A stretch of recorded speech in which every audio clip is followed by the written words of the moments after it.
சத்துரு எதிர்காட்டு அனுப்புனது நம்மளை அழிக்கிறதுக்கு நினைச்சோம். ஆனா நம்மளை கரைக்க பக்கத்துல கொண்டு வந்துட்டு சகோதரர்கள் யோசேப்பை குழியில தூக்கி போடும்போது என்ன நினைச்சாங்கன்னா இதோட இவன் கதை. ஆனா அவங்களுக்கு தெரியல, தரிசனத்துக்கு நேரம் அவனை நடத்திட்டு இருக்கிறாங்க. எத்தனை பேர் நான் சொல்ற வார்த்தை புரியுது? சில பிரச்சனையை கத்தரும் லைஃப்ல சந்திக்க வச்சது நீ பக்கத்துல வந்துட்டு இருக்கிறன்னு அர்த்தம். உன் படகு கரைக்க பக்கத்துல வந்துடுச்சுன்னு அர்த்தம்.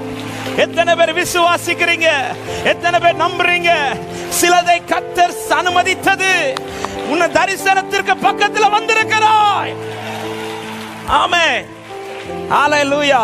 அதனாலதான் அலைகள் கொந்தளிக்கும் போது கர்த்தர் வரல. தண்டு வலிக்கிறதுல வருத்தப்படுகிறதை கண்டு வந்தாரோ அதுவரை அவர் வரல.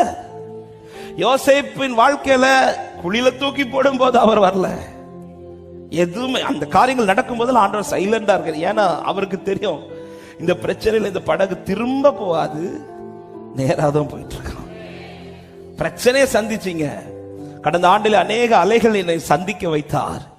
அந்த அலைகள் என்னை பின்னோக்கி போக வைக்கல, என்னை முன்னோக்கி தான் போக வச்சிட்டு இருக்கு. நான் சமீபமாய் வந்திருக்கிறேன் என்று சொல்றவங்க மாத்திரம் ஹல்லேலூயா, ஆமென். ஆனா ஒரு சத்தியத்தை சொல்ல விரும்புகிறேன். சமீபமா வந்தாலும் கரையை பிடிக்கணும்னா இயேசு வேணும். சமீபமா வந்தாலும் படகு கரையை பிடிக்கணும்னா உன்னால பிடிக்க முடியாது, உன் முன்னாடி கர்த்தர் இருக்கிறத காண்பிக்கணும். ஹல்லேலூயா. அதுதான் இன்னைக்கு கர்த்தர் பேசுகிறார்.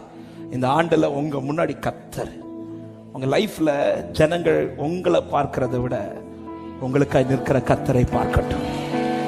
அதுக்கு என்ன செய்ய போறீங்க? பிரச்சனை நடுவுல நின்னு சொல்லுங்க, நான் ஆராதிக்கிற தேவன் என்னை விடுவிக்க வல்லவராயிருக்கிறார். நான் ஆராதிக்கிற தேவன் என்னை தப்புவிக்க வல்லவராயிருக்கிறார்.